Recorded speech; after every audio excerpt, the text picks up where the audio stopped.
This channel does not promote any violent, harmful, or illegal activities. All content provided by this channel is meant for an educational purpose only. Top quality और consistent performance के लिए सिर्फ silver pump नाम याद रखना। দুই বন্ধু যখন একসঙ্গে কোনো ছবি তৈরিতে কাজে লাগে তখন সেটা কি কি হতে পারে সেই নিয়ে আজকে আমরা আলোচনা করব ডিয়ার মা। এবং সে তাতে যিনি পরিচালনার দায়িত্বে রয়েছেন তিনি তো রয়েছেন, তার সঙ্গে সঙ্গে রয়েছেন যে মিউজিক পরিচালনার দায়িত্বে রয়েছেন তার। আমরা আলাপ করে নিই এবং তার সঙ্গে সঙ্গে আড্ডায় মজে যাই। আমার সঙ্গে রয়েছেন অনিরুদ্ধ রায়চৌধুরী এবং বিক্রম ঘোষ। নমস্কার। TV9 বাংলায় তোমাদের দুজনকে অনেক অনেক স্বাগত। Thank you. একটা বিষয় একটু জানতেই চাইবো প্রথমেই, যেটা তোমাদের এই বন্ধুত্বটা ঠিক কত দিনের? বন্ধুত্ব কে বললো? শত্রু। এখনো বন্ধুত্ব শুরু হয়নি, এখনো শত্রুতার মাঝামাঝি জায়গায় আছে। হ্যাঁ, এরপর দেখা যাক কি হয়, কোন দিকে যায়। হ্যাঁ, জানতে চাইছে কেন? হ্যাঁ, নেশন ওয়ান শুনো, বলো। হ্যাঁ, তুমি দেখেছো? শোনো, আমরা একসাথে সকালে হাঁটতে চাই, নিজের চেহারাটা কীরকম করেছে। হ্যাঁ, আর আমার অবস্থা দেখেছো? ইচ্ছাকৃতভাবে আমাকে ডিরেল করে দিচ্ছে। তো কীভাবে বন্ধু হয়? ওকে নিয়ে গেলাম হাঁটতে। এখন টলিগঞ্জ ক্লাবে আমার নাম হয়েছে টনি ওয়াকার, আমি নাকি ওকে হাঁটাই। নিয়ে গেলাম, হাঁটলো পুরোটা হেঁটে 4 কিলোমিটার হেঁটে এসে বসে বললো, উড়ি বাবা প্রচণ্ড খিদে পেয়েছে বলে 2টো ডিম, 4টে পাউরুটি, ইডলি, দোসা সব খেয়ে ফেললো। আরও কিছু বলুক? শোনো, আমার থেকে 3 ডাবল খায়। তো মেটাবলিজম কী করবো, উপরওয়ালার আশীর্বাদ আছে। হ্যাঁ, আর আমি একটু এখনও গ্রোয়িং এজ, তো এখনও মানে বড় হচ্ছি, এটাকে বলে বেবি ফ্যাট। চলে যাবে, আর একটু বড় হলে চলে যাবে, চিন্তা করো না।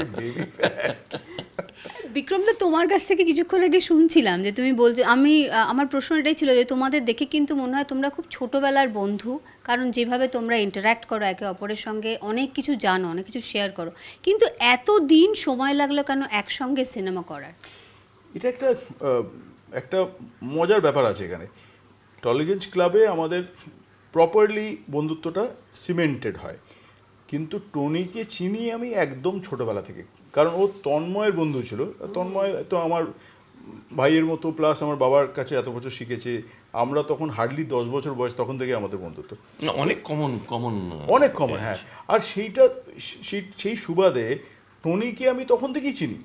মানে এখানে দেখা হচ্ছে, ওখানে দেখা হচ্ছে, এটা চলছে। কিন্তু ওই একটা কেমিস্ট্রি তৈরি যেটা হয়, সেটা সার্কামস্টান্সিয়াল হয়। পুরো জগৎটা যেন আমাদের বসেছিল আমাদের একটা মিলন হওয়ার জন্য। মানে সব যাই বলছে, ও তুমি ওইখানে যেতে, আমার তো ওই পাশের বাড়িতে ওই বন্ধুটা ছিল। হ্যাঁ, ওইখানে এটা তার মানে বন্ধু না, বান্ধবী। আমি ওটাকে একটু ভদ্র করে বললাম। সেটা ওরও সেখানে যাওয়ার চান্স খুঁজতো। মানে বান্ধবী কি কমন ছিল? এটা ভয়ঙ্কর ব্যাপার। না, সবকটা বান্ধবী আনকমন ছিল। এটার বেশি কথা নাই বলেই ভালো। না, দুজনেই সময় পড়তাম। একদম ঠিক, দুজনেই সময় পড়তাম একদম। সেটা একটা জিনিস দেখা যায়, ওই সময় পড়াটা দেখো না,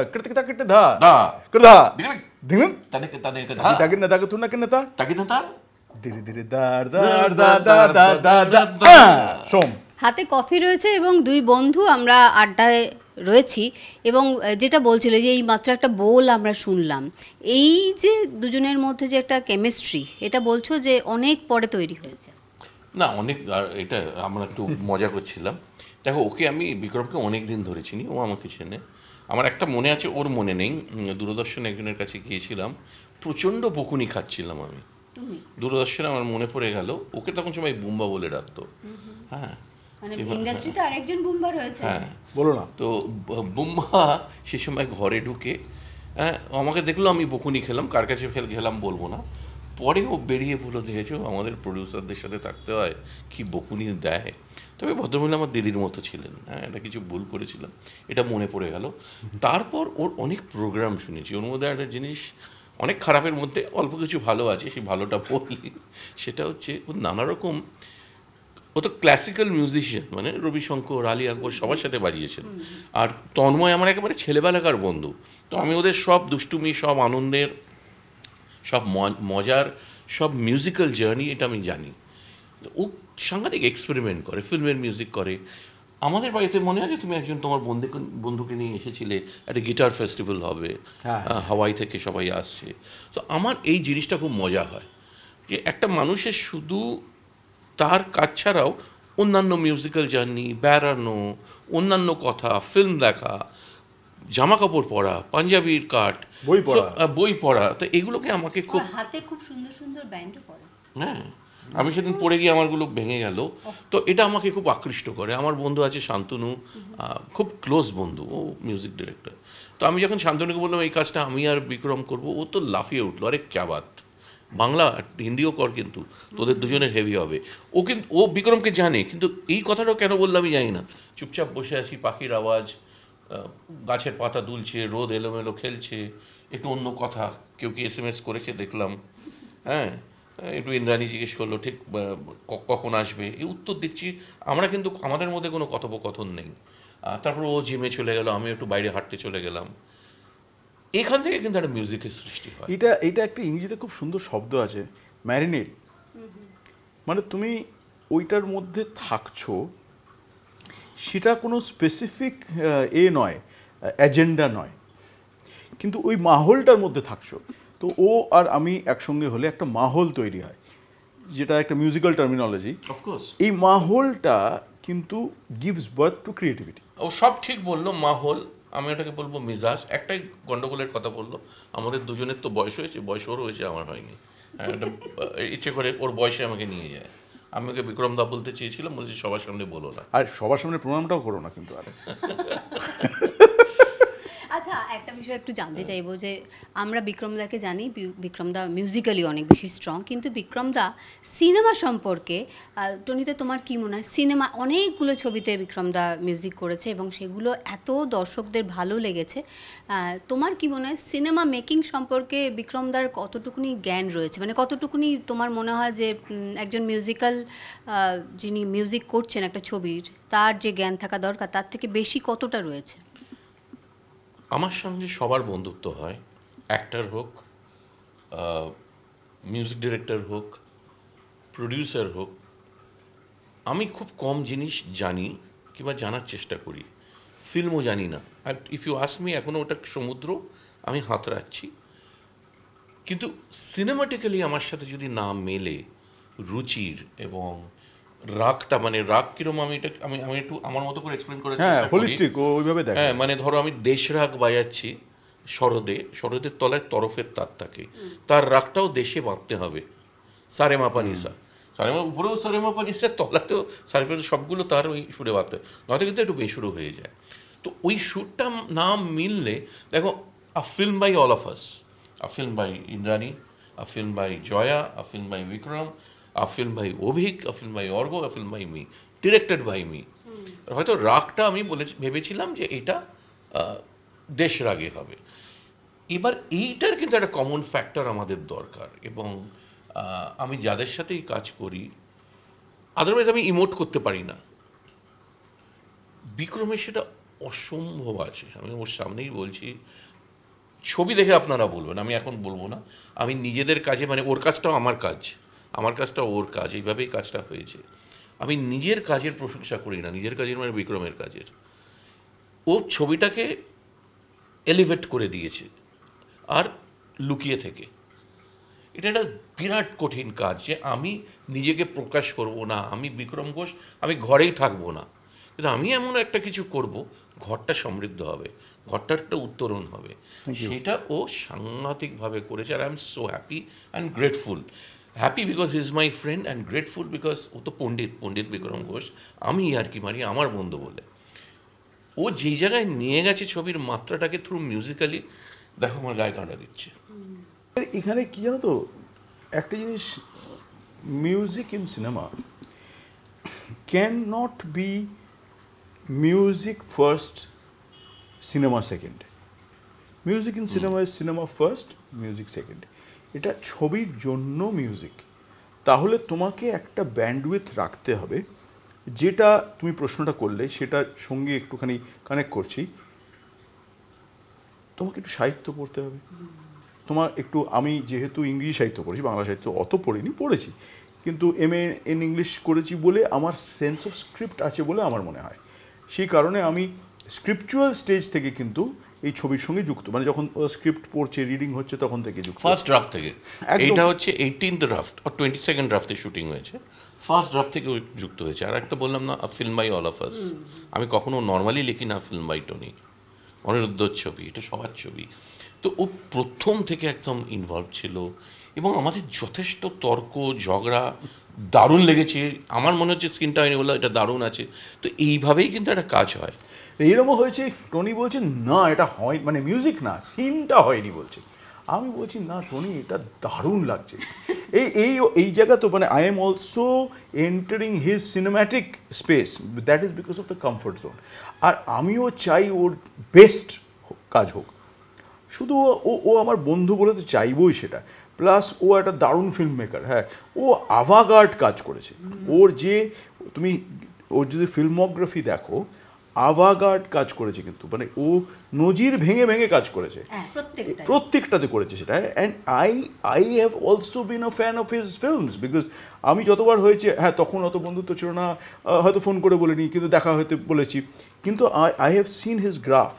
এক একটা ছবি, এক একটা ধরনের ছবি, এক একটা গ্রাফ। তুমি একটা পিঙ্ক ধরে নাও, কোথায় পিঙ্ক, আবার কোথায় অপরাজিতা তুমি।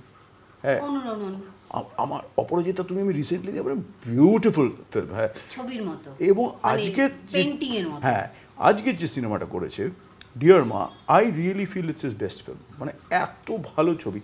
এবার কি হচ্ছে, এইরকমও তর্কাতর্কি হচ্ছে, এটা কি ঠিক লাগছে তোমার? আর আমি চেঁচাচ্ছি লিটারালি, আর কতবার এটা শুনবো, এটা দুর্ধর্ষ সিনেমা হয়েছে, আমি কতবার বলবো দুর্দান্ত ছবি। যদি না ওই ছবি হতো, আমি এই মিউজিক করতে পারতাম না। Simple bottom line. হ্যাঁ, সিনেমা যদি আমাকে ইন্সপায়ার না করছে, I cannot give, because this is cinema first, this is the job is this. আমাকে তুমি প্রোগ্রাম করতে বলো, আমি স্টেজে উঠলাম, গান বাজনা করলাম, সেখানে তো মিউজিক সর্বা। এখানে সিনেমাকে বুঝে জেনে সেন্সিটিভ হয়ে তোমাকে কাজটা করতে হবে। সিনেমা যদি ঠিক না থাকে, তাহলে মিউজিক কোনোদিন সেই লেভেলে যেতে পারে না, স্পেশালি ব্যাকগ্রাউন্ড স্কোরিং। হ্যাঁ, সেই দিন চলে গেছি যখন বলা উচিত খাজা ব্যাকগ্রাউন্ড স্কোর চলে যেত। হ্যাঁ, হয়ে যেত, আর স্টক থেকে মেরে দিল, এ করলে অনেক কিছু হয়েছে। এখন মানুষ সেন্সিটিভ হয়ে গেছে। এখন তোমাকে you cannot do that, you have to work doubly hard with the background than with the songs. একে অপরকে কমপ্লিমেন্ট, মারাত্মক শক্ত কাজ। সেটা যদি সিনেমা ওই লেভেলের না হয়, তুমি তো ইন্সপায়ার্ডই হবে না জিনিসটা করতে। আর সেখানে ক্যামেরা অভিক এমন লাইট করছে, অর্ঘ এডিট করছে, 9 মাস ধরে অর্ঘ এডিট করেছে, 9 মাস। আচ্ছা, ওর ছবিতে কেউ খুশি হতে পারছে না, সবাই খেটে যাচ্ছে, 1.5 বছর ধরে খেটে যাচ্ছে, ও হচ্ছে না, আবার চেঞ্জ করলো, আবার আমার না এখানে না, কি নিয়ে আলোচনা হচ্ছে, একটা এইটুকু একটা আওয়াজ, সেটা। এবার তোমরা যখন ছবি দেখবে, একটা মেয়ে ঘুরলো, তার একটা গ্যাপের পরে একটু একটা পিয়ানোর একটা টুং এলো, এটা যে কি এলিভেট করে ছবি। দেখো, এন্ড অফ দ্য ডে একটাই জীবন, এই জার্নিটা সব থেকে ইম্পর্টেন্ট। জার্নি মানে এই যে কথোপকথন কিংবা নিস্তব্ধতা কিংবা আনস্পোকেন ওয়ার্ডস, আর বসে লয়কারি যাকে বলি, এটাই কিন্তু মনে থাকবে। ছবিটা হবে আস্তে আস্তে, ছবিটা আস্তে আস্তে নানা জায়গায় ছড়িয়ে যাবে, হাত থেকে বেরিয়ে যাবে। খুব দুঃখ লাগে যে বাচ্চারা বড় হয়ে গেল, এবার সবার হয়ে গেল জনসমুদ্রে। আমার ওনারশিপটা নেই, এটা করো তো আর হবে না, ওরও নেই, কারোরই থাকবে না। কিন্তু এই যে এই সময় কাটানো ফিল্মটাকে নিয়ে, বাচ্চাটা তৈরি হওয়ার সময়, তার যেই মাধুর্য, তার যেই প্রেম, তার যেই হাত ধরা, তার যেই চাউনি, তার যে বলা কত কথা, না বলা কথা, এর যেই মূর্ছনা, এটা সারা জীবন বাজবে। And that is life. টনির আর আমার একটা কি হয়েছে, একে অপরের প্রতি একটা অধিকারবোধ তো আছেই। তুমি এটা কেন খেলে, তুমি এটা কেন খাবে না, তুমি ওখানে এইটা কেন এরকম কথাটা বললে, ও আমাকে বলবে যে তুমি ওখানে কেন এটা বললে, ওরা ছিল তুমি ন্যাগিং ওয়াইফ, আমাকে ন্যাগিং ওয়াইফ বলে মাঝে মাঝে। হ্যাঁ, আমি ওকে বলি যে তুমি এটা কেন খাচ্ছ, প্লেট সরিয়ে নি, এইগুলো অধিকার বোধ। হ্যাঁ, সেইটা কিন্তু চলে এসছে সিনেমাটাতেও। আমার মনে হয়েছে সিনেমাটা আমার সিনেমা, আমার আমি ওনারশিপ নিচ্ছি। হ্যাঁ, যতক্ষণ না 2 দিকে 4 দিকে 5 দিকে শান্তি হবে, ততক্ষণ লড়ে যাব। হ্যাঁ, এটা ওরও হচ্ছে, মিউজিক নিয়ে তুমি কিছু একটু যদি ওইটা একটা দেখে নাও। আমি বললাম আচ্ছা, টনি বলছে যখন, এবার আমি আবার গেলাম সেখানে একটা টুংয়ের জন্য আবার ঢুকলাম। হ্যাঁ বিক্রমদা এখানে একটু কাটছি, মানে এখানে যেমন আমি জিজ্ঞেস করলাম যে বিক্রমদা কতটা সিনেমা বোঝে, তেমন আমরা তো আমরা শুনি, এবং এতক্ষণে দর্শকও বুঝেছে যে টনিদা অনেকটাই মিউজিক সম্পর্কেও জানে। তুমি তো একজন, মানে তুমি যেমন বললেন পণ্ডিত, সেখানে দাঁড়িয়ে তোমার কি মনে হয় যে টনিদা কতটা মিউজিকটা জানে? এবার তোমার এই জিনিস বলছি, টনিকে তো আমি জানি মিউজিকের জরিয়েই জানি, কারণ টনি তন্ময়ের বন্ধু, আমার বন্ধু, এই কমনালিটিটা তো মিউজিক। আবার আমরা তিনজনেই মিউজিক, ও মিউজিকের ভক্ত, মিউজিকের মানে কি বলবো, ওর রুদারই হচ্ছে মিউজিক। এবারে হচ্ছে অনেকেই জানে না, এটা নিয়ে একটা ইয়ার্কিও চলে, কিন্তু ও রীতিমতো ভালো শরৎ বাজাতো, বুদ্ধদেব দাশগুপ্ত চেষ্টা করেছিল। এই যে কানেকশনটা, এবার বিক্রম ঘোষ যখন বলছেন যে ভালো বাজাতো, তোমার শেখার চেষ্টাটা, না শোনো, ওর ভালো বাজানো শুধু না, ওর যে কানটা আছে না, ও কানটা মারাত্মক। ও একটা কিছু শুনলে যে কমেন্টটা দেবে, তুমি যদি বোকা হও তুমি শুনবে না সেটা, তুমি যদি ইগোটিস্টিক্যাল হও তুমি শুনবে না, বাট তুমি যদি তোমার নিজের বোধটা যদি সেখানে তুমি ক্যালিব্রেট করতে পারো ওর সঙ্গে, যে এ কী বললো, তাহলে ইউ উইল আন্ডারস্ট্যান্ড যে এ কিন্তু মিউজিকটা মারাত্মক ভালো বোঝে। এই যে বোধটা ওর মিউজিকের, সেইটা কোথাও সিনেম্যাটিক্যালি কিন্তু ম্যারিড হচ্ছে। কোনো জায়গায় ও বোধ হয়, আমি জানি না ও নিজে সেটা কতটা বোঝে, ও মিউজিক্যালি দেখে। এটা মানে এটা আবার ওর স্ট্রেংথ ফর ফিল্ম, ওর স্ট্রেংথ ফর ভিজুয়ালাইজেশন। এটা হয় কি জানো তো, অনুভূতি থেকে। মেইন জিনিসটা হচ্ছে অনুভূতি। টেকনিক্যাল সবাই পারে, অনুভব করা, অনুভূতি, চোখ বন্ধ করে কি দেখছো তুমি। এখানে তুমি দেখবে এর পর্দাটা নড়ছে, একটা রোদ এসে খেলছে, দূরে মেঘটা যাচ্ছে। অনেকে এটা দেখতে পায়, অনেকে দেখতে পায় না। অনেকে দেখবে সামনে আরে তেরা একটা কাট গ্লাস, আর একটা দামি ওয়াইনের বোতল, আর একটা বিউটিফুল, কি দারুণ টিভিটা, ওইটা দেখবে না। এটা কেউ দেখতে পায়, কেউ বুঝতে পারে, কেউ স্পর্শ করতে পারে, কেউ অনুভব করতে পারে। গল্প বলি আমাদের এই ছবিটা করার সময় আমি বিক্রমকে বলেছিলাম, তুমি যাই করো, যা ইচ্ছে করো, অফিসে তুমি বুঝে যাবে গল্প, আমরা তো তাকদিনাদিন করবো এই দুজনে। আর তুমি যেই ইনস্ট্রুমেন্টে পারদর্শী, তবলা তুমি মাস্টার, তুমি এনি কাইন্ড অফ পারকাশন তুমি ফাটিয়ে দেবে, কিছু বাজাতে পারবে না। বললো ঠিক আছে, চ্যালেঞ্জ। এবার আমার খুব ভালো লেগেছিল, আমাকে Tejendra, one of the finest sarod player in the world, শ্রেষ্ঠ বলতে পারো এই মুহূর্তে, পণ্ডিত তেজেন্দ্র নারায়ণ মজুমদার বললো, তুই আসল বিক্রমকে টেনে বার করলি, আসল বিক্রম বেরিয়ে এলো। বিক্রম তো ছাড়িনি। ছবিতে একটা জায়গায় ও একটা ডাফলি কিংবা কিছু একটা বাজিয়েছে, একটা বাজিয়েছে, একটা সংঘাতের মধ্যে, একটা গানের মধ্যে, ওটা তিরিং করে স্ক্রিন দিয়ে বেরিয়ে এসে আমার এখানে মেরেছে। ইচ্ছা করে কিন্তু এই চালাকিটা করেছে। সারা আমি কি বলছি ও জানে, ওটা পরে শুভম মুদগালের গানটাতে। হ্যাঁ, এবার পুরো ছবিতে এইটুকুন 1 পয়সারও কোনো ইনস্ট্রুমেন্ট নেই ও যেগুলো বাজায়, ওই একটা জায়গায় একটা সংঘাতে ধাম করে দিয়েছে। আমি ওকে দিয়েছি, আমি ওকে ভিজুয়ালি দিয়েছি ওই জায়গাটা একটা। এটাকে বলে হয় সওয়াল জবাব, আমার রাইট? একদম। ও সারাক্ষণ কয়নি, একটা জায়গায় একটা ঠেকা মেরেছে, আবার দেখো গায়ে কাটা দিচ্ছে। ও একটা জায়গায় একটা খেলা খেলেছে, আমাকে মেরেছে, আমি ওকে মেরেছি। একটা শট নিয়েছে, এমন একটা সিকোয়েন্স করেছে, যে সিকোয়েন্সটা কিন্তু এখানে একটা ইংরেজি শব্দ ব্যবহার করতে হবে, ইট বিকামস আ মাইক্রোকজম। ওই সিকোয়েন্সটা, ওটা কিন্তু একটা ছোট্ট দুটো মানুষের একটা সংঘাত, সেটা হয়ে যাচ্ছে হিউম্যানিটি। তো অনেকক্ষণ ধরে গল্প করছি বন্ধুত্ব, কারণ দুই বন্ধু বলেছিলাম প্রথমে যে দুই বন্ধু সিনেমা তৈরি করছে, গল্প অনেক থাকবে। ডিয়ার মা ছবিটার নাম, এখানে মা তো অবশ্যই রয়েছে, তোমাদের দুজনের জীবনেই মায়ের ভূমিকা বা মাকে কিভাবে দেখো সেটা যদি বলো। মা সবার কাছে খুব প্রিয়, কিন্তু তাও তো কোনো স্পেসিফিক কোনো একটা বিষয় থাকে যেটা তোমাদেরকে ইন্সপায়ার করেছে, যে মায়ের এই বিষয়টা আমাকে ইন্সপায়ার করেছিল। এটা কি বলবো বলো, মা যখন বেঁচে ছিলেন, সব থেকে বেশি যদি কাউকে ইগনোর করে থাকি, সব থেকে যদি কেউ টেকেন ফর গ্রান্টেড হয়ে থাকে আমার জীবনে, সেটা আমার মা। এবং তার যে অনুশোচনা, সেটা নিয়ে যতদিন বেঁচে থাকবো সেইভাবে বেঁচে থাকবো। খালি মনে হয় একবার যদি পেতাম অনেক কিছু দিতে পারতাম, বাট এটাই হচ্ছে মা, তারা দেন, তারা হার্ডলি নেন, তারা শুধু দেন। এটা শুনতে অদ্ভুত লাগবে, but that is fact everywhere in the world, শুধু কলকাতা শহর কিংবা ইন্ডিয়াতে না, আমেরিকাতে গিয়েও দেখলাম নিঃস্বার্থভাবে সব করে যান। জনির মাকে দেখলাম আমি, আমার জামাইয়ের, মানে মা, এই মা ব্যাপারটা যখন ওই রোলটা ওরা প্লে করেন না, একটা এনিওয়ে এটা বললে আবার আমাদের সকলের মন খারাপ হয়ে যাবে, আমার তো হবেই, চোখ দিয়ে জল বেরিয়ে যাবে। একটা কথা মা বলতেন, আনন্দ কর। আমি তোমাকেও দেখতে পাচ্ছি, তোমার চোখ ছলছল করছে।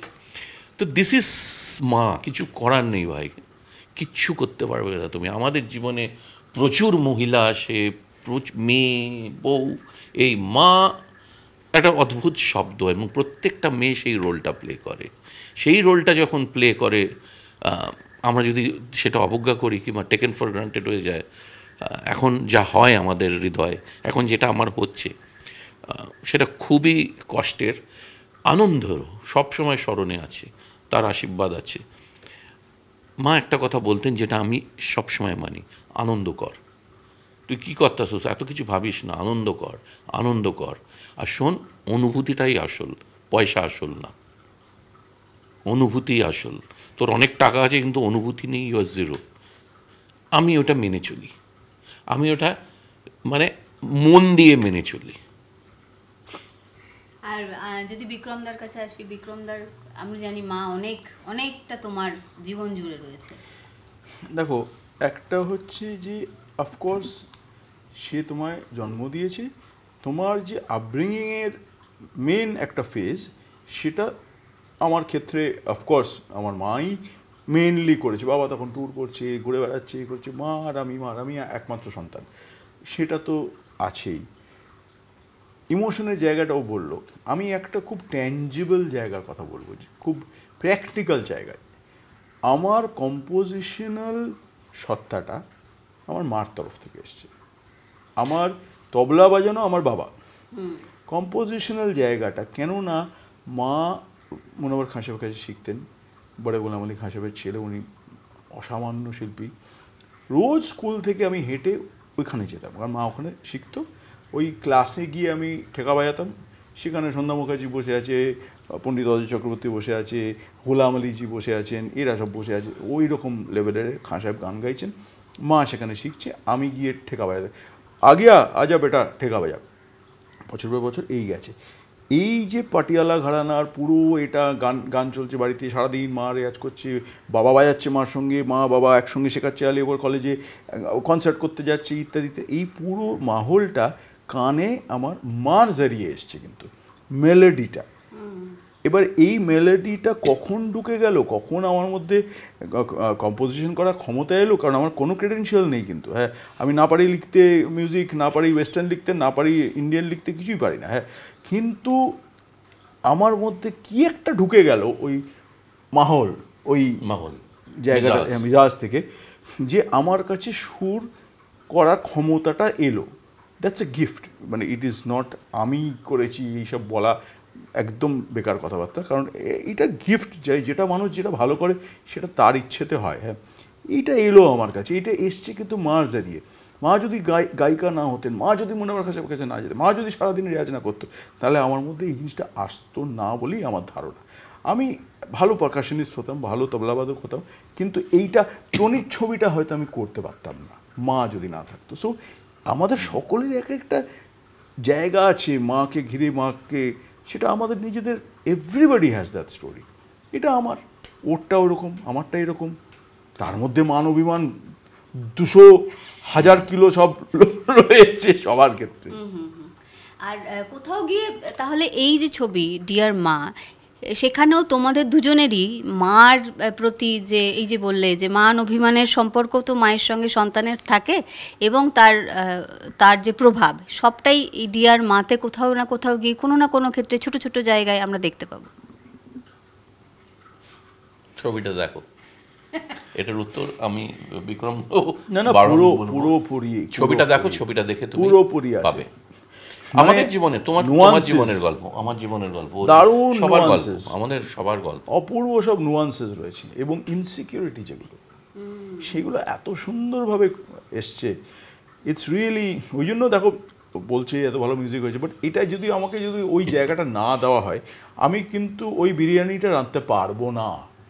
তুমি সেই ইনগ্রিডিয়েন্টস আমাকে দিয়েছো, আমি রাঁধতে পেরেছি, দ্যাট ইজ ইট। আর আমি একটু বাইফিকেট করে দুটো চারটে কথা বলবো মিউজিক নিয়ে, যেহেতু কথা হচ্ছে।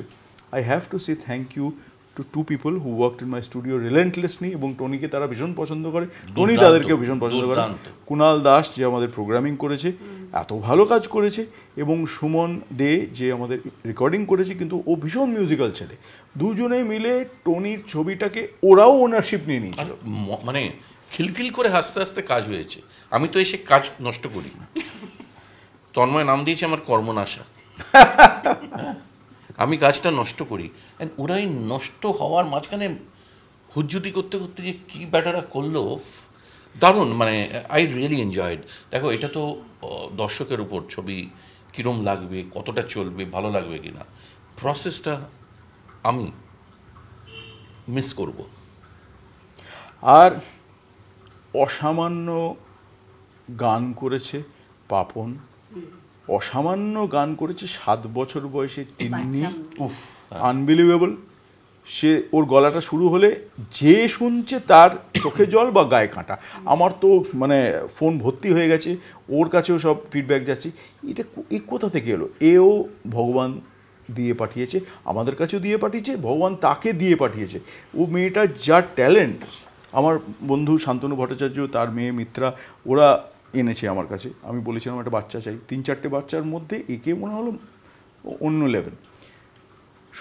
শুভা মুদগলজি, ওই সিকোয়েন্সটা যেখানে আমি বলছে বাজিয়েছি, কি গান গেয়েছে, আহা ছাদের ওই সিকোয়েন্সটা মানে জাস্ট ফেটে গেছে যাকে বলে। হ্যাঁ, তারপরে আমাদের একটা প্রমোশনাল গান আছে উজ্জয়িনী এবং অনিন্দ গেয়েছে, সেটাও খুব সুন্দর হয়েছে। লিখেছে তানভীর গাজী, হিন্দিগুলো, বাংলাটা অনিন্দ লেখা। তানভীর অপূর্ব, কি ভালো লিরিক্স। হ্যাঁ, আহা পাপন কি গান গেয়েছে। এইবারে ব্যারি ফিলিপস, আমার হঠাৎ মনে হলো যে এটা, আমি টনিকে বললাম, টনি গানটা পুরো ছবিতে না আমি খালি চেলো শুনছি আমি, আমার মানে চেলোটা যেন না পেলে আমি কিন্তু পারবো না এটা করতে। কে বাজাবে cello? I need the best. ব্যারিকে ফোন করলাম, স্যান ফ্রান্সিসকোতে থাকে, গ্র্যামি অ্যাওয়ার্ড উইনার। আমি ব্যারিকে বললাম, শোনো ব্যারি, বাপ আমার, মা আমার, আমাদের অত টাকা নেই তোমাকে দেওয়ার মতো, হ্যাঁ, কিন্তু তোমাকে বাজাতেই হবে।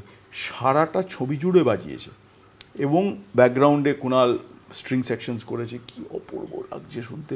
কি লাইভ বাজার, আমাদের ইটার্নাল সাউন্ড, আমাদের কোম্পানি টনির ছবির মিউজিক নিয়েছে, লেবেল হচ্ছে ইটার্নাল সাউন্ডস, এবং আমরা we flu down Barry from America for the live performance, যেটাতে তুমিও ছিলে, তুমি দেখেছো। এই যে গ্র্যাভিটাসটা তৈরি হয়েছে মিউজিকটার মধ্যে, ছবিটার মধ্যে, সব দিক থেকে, যাকেই যা বলছি বলছে আচ্ছা ওই অভিজ্ঞতার ক্যামেরা, আজকে একটা মেয়ে বললো ওই জন্য এরকম। হ্যাঁ, বলছে উনি অভিনয় করে, তা তো হবেই। আচ্ছা উনি, ও যেটা করেছে, হি হ্যাজ গট মানে ওই আকবরের দরবারে নবরত্ন থেকে নিয়ে এসে ঢুকিয়ে দিয়েছে সিনেমাটার মধ্যে। হ্যাঁ, and it is really showing in the film, it is so good cinematography, acting, সব। এটা টনির মারাত্মক ক্ষমতা আছে, কিন্তু ও যা এক্সট্র্যাক্ট করতে পারে, ও জানে ও কোথায় যেতে চায়, ও সেইখান থেকে সেই সুতোটা টানছে, তুমি বুঝতেও পারছো না ও টানছে ওটা। হ্যাঁ, কখন তুমি দিয়ে দিয়েছো, পরে আবার বলে হ্যাঁ কিরম দিলাম, ও আচ্ছা ওইটা ছিল বুঝি। টনিদার কাছে সেই বিষয়ে একটা কথা জিজ্ঞেস করবো। দেখো, টনিদা এমন অভিনেতাদেরকে তার সিনেমায় এনেছেন, যেমন যে সময় বুনোহাস আমরা দেখেছি দেবকে দিয়ে ওরকম একটা চরিত্র করা, কেউ ভাবতে পারেনি যে দেব এরকম ধরনের। তারপর থেকেই দেবের গ্রাফটাই বদলে গেল, মানে অভিনেতা হিসেবে ওর গ্রাফটাই বদলে। দেবকে বলো সেটা। দেবের সাথে তো কাজ করাটা আবার সেই বন্ধুত্বর থেকে। রোজ আমাদের বাড়িতে বসা হতো, কিংবা ওর বাড়িতে সাউথ সিটিতে থাকতো, চলে আসতো, আড্ডা, গল্প, খাওয়া দাওয়া, বেশি গল্প হয়েছে। সেই গল্পের থেকে কিন্তু বুনোহাস হয়েছে। আর সেখানে আমরা মুনমুন সেনকেও দেখেছি এমন একটা চরিত্রে, যেই চরিত্রে কিন্তু মুনমুন সেনকে মানে কেউ ভাবতে পারেনি ওরকম একটা এলিগেন্স, অথচ ওরকম মানে ঠান্ডা মাথার একজন মানুষ যে এরম ধরনের কাজ করতে পারে। মুনমুনকে আমি বলেছিলাম যে তুমি টেরিফিক, ইউ হ্যাভ টু। আর আমি জানো 18 না 19 বার রবি সোম দেখেছিলাম। এখন রাইমার মার মানে বাবা যতদিন বেঁচে ছিলেন আমাদের খুব বন্ধু, হাবি আর মুনমুন। তো মুনমুনের মধ্যে অদ্ভুত একটা স্পিরিট আছে, মানে এত সব মানুষের ভালো চান উনি, এত অজান্তে মানুষকে উপকার করেন। আর আমি নানা রকম সব বলতে পারবো না এখানে, জায়গায় দিয়ে যে always she wants to do good for people. আর আমি এমন একটা লোক যে একটা এমনি জিনিস চালায় কিন্তু একটা ভালো মজা হবে। তো I told Munmun you have to do this role, তোমার ছবি করবো। সেদিন আমরা একসাথে বসে ছবিটা দেখলাম, টলি ক্লাবে বড় করে বড় পর্দায় ছবিটা দেখানো হলো, বুনওয়াস, and she is so happy. মানে তো আমার ওটা মজা লাগে যে একটু অন্যরকম লোক। রাধিকা সে সময় অনেক নায়িকা আমার অন্তহীন করতে চেয়েছে, তার আগে অনুরণন বেশ সাকসেসফুল হয়েছিল, ন্যাশনাল অ্যাওয়ার্ড পেয়েছিল, কিন্তু আমি রাধিকাকে দেখে আমি পুরো একেই আমার দরকার। তখন রাধিকার অনুরণন অন্তহীন মানে প্রথম ছবি ছিল কি দ্বিতীয় ছবি। সো এইটা জানি না, এটা গাট ফিল, মানে সিনেমা তো হৃদয় থেকে হয়, খুব একটা ব্রেন দিয়ে আমি পারি না করতে, ব্রেন পরে আসে আমার। তো প্রথমে হৃদয় যা বলে তাই শুনি, তো সেখান থেকেই। তার মানে হৃদয় থেকে আসা ছবি ডিয়ার মা আপনাদের সামনে আসবে খুব শীঘ্রই। আপনার যে কাছাকাছি যে প্রেক্ষাগৃহ আছে সেখানে আপনারা সবাই মিলে ঠিক যেভাবে হৈ হৈ করে ছবিটা তৈরি হয়েছে, আপনারাও হৈ হৈ করে ছবিটা দেখবেন এবং ছবিটা দেখার পর অবশ্যই বুঝতে পারবেন যে এই যে কাণ্ড কারখানাগুলো পুরো চলেছে পুরো সিনেমা জুড়ে, সেটা আপনারা কোথাও গিয়ে কোথাও রিলেট করতে পারবেন। ক্যামেরায় সুদেবের সঙ্গে সুচরিতা, TV9 বাংলা, কলকাতা।